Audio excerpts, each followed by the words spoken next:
हर हर महादेव भक्तों, कैसे आप सब लोग। एक बार फिर स्वागत है घनश्याम वाणी यूट्यूब चैनल में। यहाँ पर आपको माघ मास के प्रतिदिन की कथाओं का श्रवण करने को मिलता है। आज मैं आपको 27वें अध्याय की कथा का श्रवण करवाने जा रही हूँ। इससे पहले की कथाओं का श्रवण करने के लिए डिस्क्रिप्शन में लिंक है, वहां से जाकर के आप चेकआउट कर सकते हैं। तो चलिए 27वें अध्याय की ओर चलते हैं।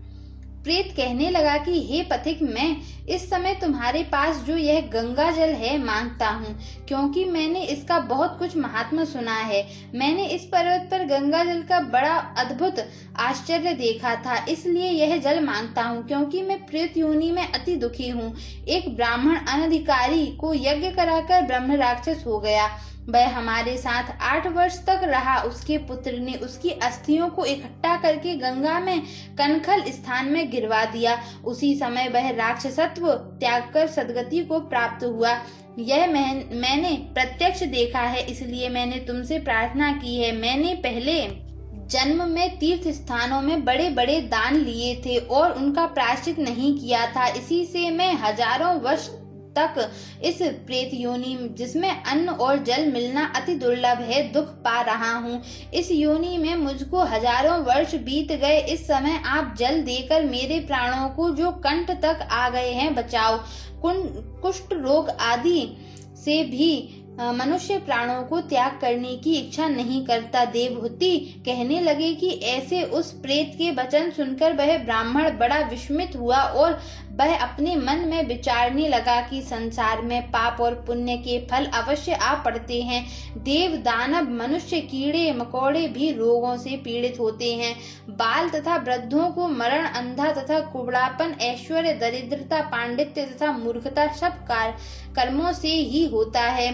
इस कर्म भूमि में जिन्होंने न्याय से धन इकट्ठा किया वह धन्य है। यह सुनकर प्रेत गदगद वाणी से बोला, हे पथिक, मैं जानता हूँ कि आप सर्वज्ञ हैं। आप मुझको जीवन का आधार जल इस प्रकार दो जैसे मेघ चातक को देता है।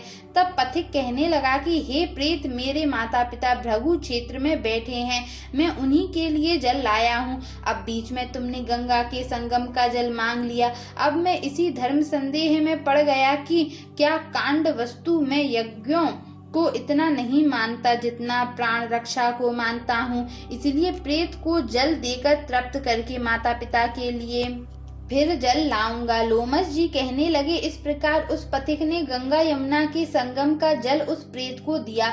उस प्रेत ने प्रीति पूर्वक जल को पिया। उसी समय वह प्रेत शरीर को छोड़कर दिव्य देहधारी हो गया। केरल कहने लगे कि बिंदु मात्र गंगा जल से वह प्रेत मुक्त हो गया। हम समझते हैं कि ब्रह्मा जी भी इस जल के गुण का वर्णन नहीं कर सकते, नहीं तो महादेव जी इस जल को मस्तक पर क्यों धारण करते। इस संसार में जो मनुष्य काया, वाचा और मनसा के पापों से रंग गए हैं, वह गंगा जल के बिना नहीं धुलते।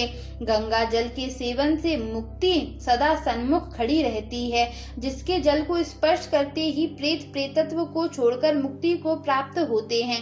जो गंगा स्नान करता है वह वैष्णव पद को प्राप्त होता है। यदि संबंधी लोग गंगा जल से तर्पण करें तो नरक में रहने वाले पितर लोग स्वर्ग में चले जाते हैं और स्वर्ग में रहते हुए ब्रह्मत्व को प्राप्त होते हैं।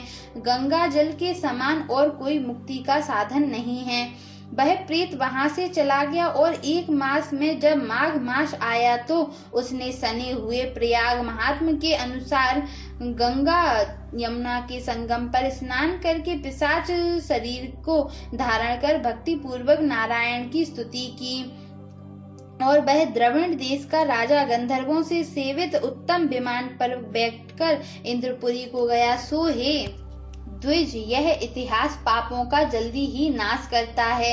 इससे धर्म का ज्ञान होता है। यह पुण्य, यश तथा कीर्ति को बढ़ाने वाला है, ज्ञान तथा मोक्ष का देने वाला है। तुम भी सद्गति पाने के लिए प्रयाग चलो। वहां पर हम ऐसा स्नान करें जो देवताओं को दुर्लभ होता है। वहां पर श्राप से पैदा हुआ पिशाचपन सब नाश को प्राप्त हो जाएगा। इस प्रकार लोमस जी के मुख से अमृतमय मधुर कथा को सुनकर मानो अमृत पीकर सब प्रसन्न हुए और पाप रूपी समुद्र से पार हुए। उन्हीं के साथ सब लोगों ने दक्षिण दिशा की ओर प्रस्थान किया।